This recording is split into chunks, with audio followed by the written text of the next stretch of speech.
Hi everybody, it's Ep6 here with another Let's Play video. We are back here for our final little episode of the tutorial series for Rust, and this video is going to focus on components, gathering, recycling, and also creating things like this research table and the level 1 workbench. Now you may have stopped watching at the end of the last video, which is absolutely brilliant, and you might have gotten sort of a bit stuck and you've come back just to see this one. So hopefully this video should give you an understanding of how to develop your game a little bit further, and then once you've done this, it's essentially a case of you just keep going, keep tackling other players, keep gathering resources, and see how many different wonderful things you can get yourself access to.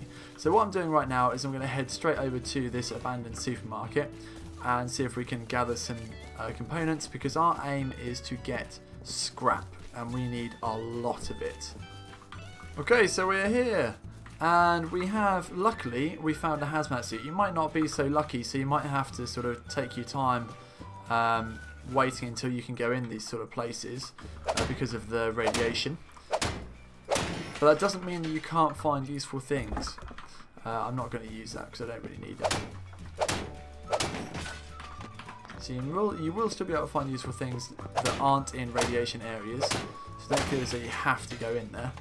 Scrap's what I'm after. And I'm just going to gather as much as I can because I know that there is a recycler at this supermarket just here. So I'm just going to go around and attack as many barrels as I possibly can to find either scrap, blueprints, or I've already learnt that so I can throw it, or any other components that I can then recycle to get scrap.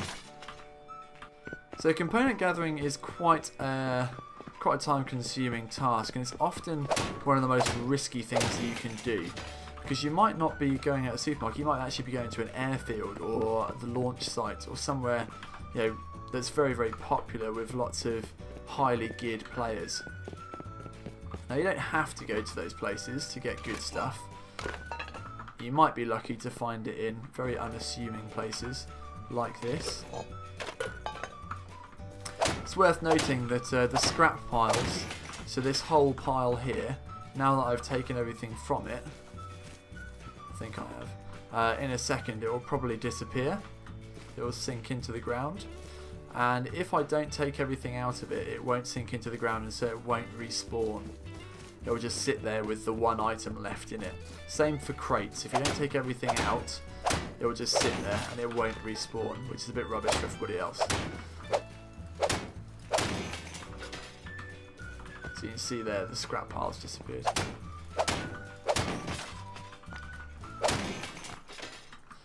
Now, as I said, this is a very, very dangerous time because it's quite time consuming. It's also very loud, so people will hear you and they will come to find you. So there are two ways you can play it, really. You can either go at it with everything that... Oh, I learned that. You can either go at it with all of your weapons and gear and be prepared to fight it off with the potential of losing it.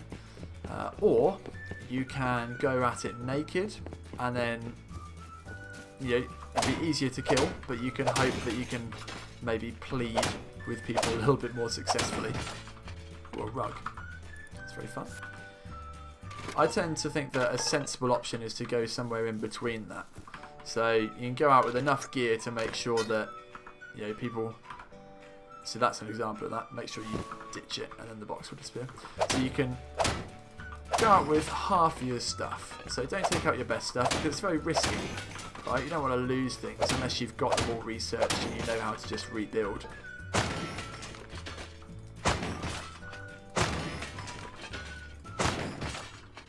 So that you can hear is an airdrop coming in.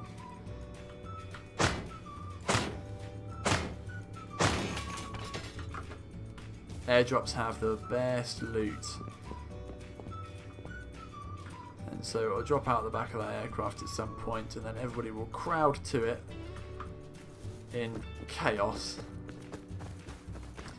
So if you're starting out, it's probably best to give it a miss. But if you're feeling bold and you're looking for a bit of fun, why not?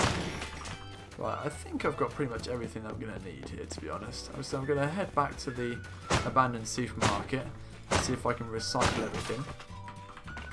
And hopefully I will get enough scrap out of this to be able to sort us. So I'll see you in a second. Here's our trusty recycler.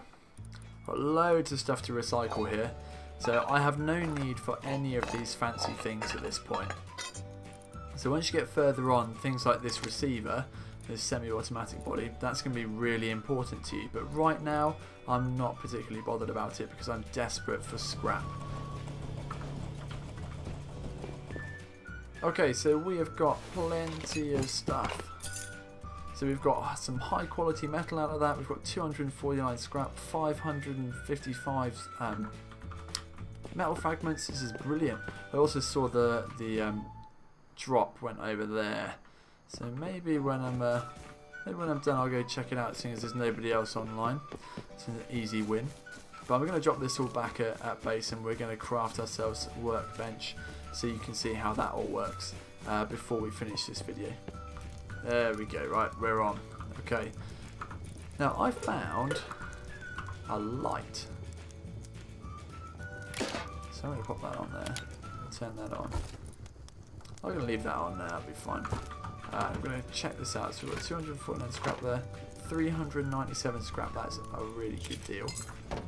Plenty of this. That's run out of wood. So we've got loads of metal fragments as well. This is brilliant. Okay. So I think what we're going to need to do is I'll store some of this high quality metal.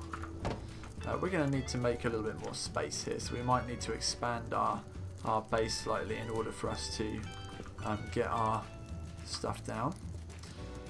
I'm going to pick that up because I'm nice and safe in my base, and I want to be able to create this workbench level 1. So I need 500 wood, 100 metal fragments, and 50 scrap in my inventory to do that. So I'm going to take that. I'm going to take that. I'm going to take all of that. And let's go for it. So level 1 workbench in the quick craft. Click that. So here we go, is our workbench. I might have to turn that off so I can stand on it without dying. Oh, I can get it in. Yes. There we go. Okay, so sleeping bag's got to go back down again. Pop that down there. The name doesn't stay, so you have to sort of rename it each time you pick it up. It's easy to do. You just hold E and then you just pick up whatever you got to do. So we've got our workbench. That is so good. I'm just going to throw all that scrap in there. Now you can just experiment with the workbench. So if I just click begin experiment, it'll just give me a blueprint. So I'll show you how that works because I've got quite a bit of scrap, just like this. And it's given me a flame turret blueprint, so I can learn that blueprint. So we've still got 272 scrap in there. I can leave it in there too, just to, yeah, it's quite a nice place to pop it. I'm wondering if research table. Okay, let's get one of those. Right, so the research table won't fit in there. That's absolutely no problem. So I'm going to replace my box. Pop you down there. I've got a building plan. I've got my hammer. We are gonna head out here, see if we can do a bit of base expansion.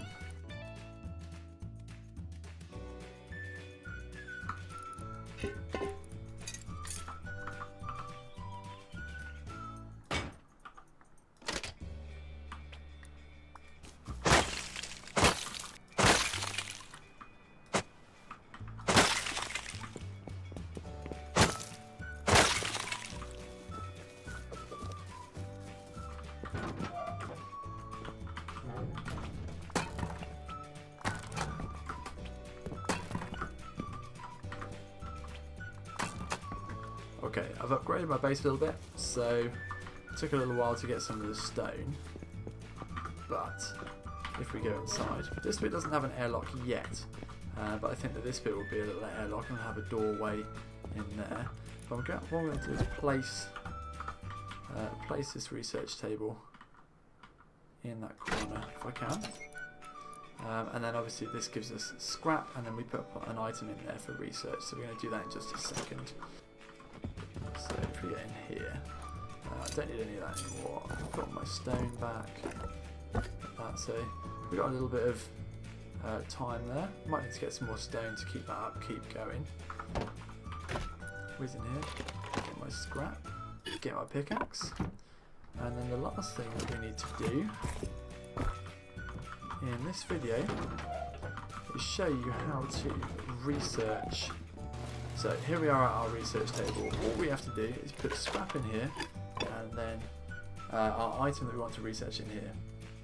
Now, the metal pick is really significant because it means that we can pick stone much more easily. And all we have to do costs 75 scrap. We've got 197. Let's click begin research. This is now going to give us up here a blueprint. We click on that and we can just learn that it's gone.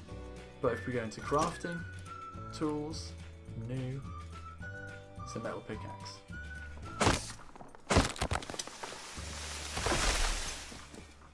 So, now that we have wood, 400 wood, 200 metal shards, metal fragments, there we go. So here it says workbench level 1 required, which means I can't craft it on the go. I need to actually go back to my base and be in the vicinity of that level 1 workbench. There we go. It tells me in that bottom right hand corner, level 1 workbench. So I don't have to look at it or anything, I can just select it in here, craft that, and then we're going to have our nice pickaxe. So here we have the first step of the rest of our white right here.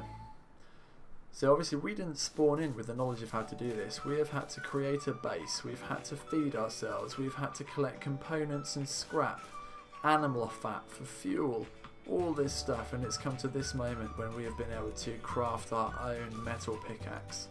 Now you can do this for all sorts of other weapons and tools, so revolvers and pipe shotguns, all that sort of stuff can be crafted in exactly the same way. You don't spawn with the knowledge of how to do it, you have to find them and research them, unless you're lucky enough to find blueprints somewhere or have a friend to give them to you.